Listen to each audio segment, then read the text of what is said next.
काल मी माझ्या आयुष्यातल्या पहिल्या ट्रेकवर गेले होते.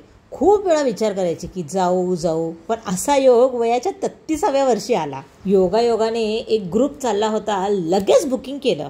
पहिलीच ट्रेक असल्यामुळं काय घालायचं काय घ्यायचं काहीच माहीत नव्हतं. पहाटे 4:30ला प्रवास सुरू झाला. पावसाचे दिवस म्हणल्यावर निसर्ग सौंदर्य तर विचारूच नका. कॅप्चर करेल तेवढं कमीच. शेवटी डोळ्याला दिसतं ते औरच.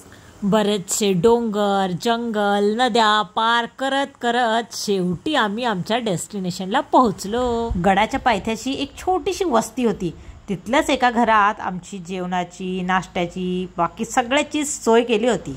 घर एकदम प्रॉपर गावातलं, सारवलेलं, लाईट नसलेली. तिथल्या आजींनी चुलीवरती आमच्यासाठी पोहे केले होते आणि चहा पण चुलीवरचा, ते पण गावरान गाईच्या दुधाचा. एकदम डोंगराच्या पायथ्याशीच ही वस्ती होती, त्यामुळं व्ह्यू अमेझिंग होता.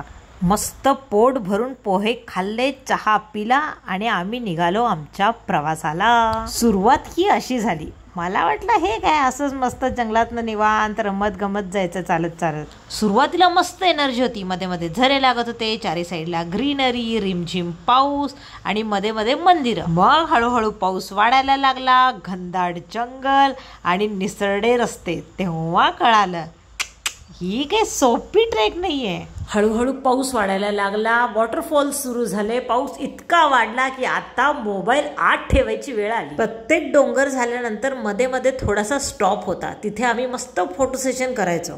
जास्त किडे असलेले असं वॉटरफॉल खाली आणि जराशे शहाणे असे आडोशाला उभे राहायचे. जसे जसे वरती जात होतो तसा तसा पाऊस भयानक वाढत होता. आता याच्या पुढे आम्हाला या शिडीवरून जायचं होतं. रिसेंटली ट्रेकचा तो खतरनाक ऍक्सिडेंट बघून गेलेली मी, माझ्या डोक्यात पहिला प्रश्न हा की जर ती शिडी अशीच उलटी मागे पडली तर डायरेक्ट दरीत. येस, आमच्यासोबत ही सुद्धा ट्रेकवरती आली होती आणि तिला घेऊन हे वरती चढत होते. आम्ही खूप वरतीपर्यंत गेलो होतो, पण किती वरती आलो हे दाखवण्यासाठी खाली बघितलं तर खाली फक्त आणि फक्त ढग दिसत होते. आता वरती जाण्यासाठी ही कसरत करावी लागणार होती आणि जेवढं दिसतंय तेवढं अजिबात इझी नव्हतं. मी तर इथेच क्विट केलं होतं, पण बाकी सगळ्यांनी फोर्स करून करून मला ते चढायलाच लावलं. मी म्हणलं चढवाल मला, पण उतरताना काय. खूप सारे पॉइंट्स असे होते जिथे मी अजिबात शूट करू शकले नाही, कारण की तिथे आम्हाला दोरीने जायचं होतं, ते पण असं धरून धरून साईडला गोल वेने. तुम्ही बघू शकताय पाऊस इतका होता की लिटरली आम्ही हालत होतो. इतकी थकलेली मी, पण जेव्हा हा झेंडा बघितला तेव्हा जो आनंद झाला तो मी सांगू शकत नाही. वरून जो व्ह्यू दिसतो आणि जी फिलिंग येते त्यासाठी तुम्हाला ट्रेक करून यावंच लागेल. काही क्षणासाठी पूर्ण ढग जात होते आणि काही क्षणातच सगळं झाकून जायचं. या इथून खालून आम्ही ट्रेक चालू केला आणि काही डोंगर पार करत करत तिथे वरतीपर्यंत गेलो आम्ही. डोंगर चढणं जेवढं अवघड आहे त्याच्यापेक्षा जास्त उतरणं अवघड आहे. आज मला कळालं खरा गड जेव्हा ट्रेक करून जातो ना तेव्हाच कळतं. किती साऱ्या गोष्टी असतात ज्या आपल्याला माहीत नसतात. माझ्या आयुष्यातली पहिली ट्रेक झालेली आहे. ट्रेक झाली आणि परत आम्ही पायथ्याशी असलेल्या त्या वस्तीमधल्या त्याच घरात आलो.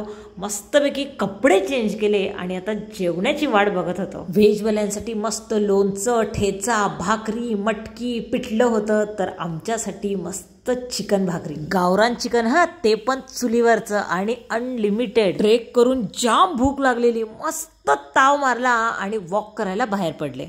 थोडा वेळ तिथं थांबून आम्ही परत निघालो. काय भारी जागा होती. जिथं उभारेल तिथून मिनिमम 30-40 वॉटरफॉल तर दिसणारच. रिसेंटली पोट भरून खाल्ल्यामुळं सगळ्यांचीच एनर्जी हाय होती, म्हणून सगळे एकदम डान्स बिन्सच्या मूडमध्ये होते. पण काही क्षणातच ह्यांची एनर्जी बघा, सगळे मस्त गाढ झोपून गेले.